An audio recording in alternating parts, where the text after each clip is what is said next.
DJ ओम शंकर परसा music हरविंदा by Shiv चरण Kumar. Music by आप सुन रहे हैं सिंगर अरमान खान की आवाज में। दिलवा के जन काहे तोड़ देलू का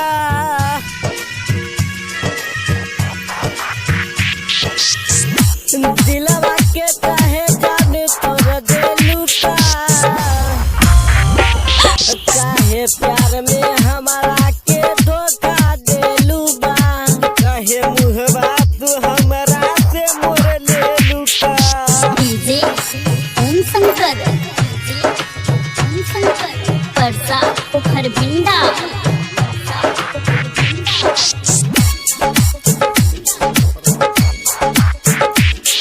दिलवा के जन काहे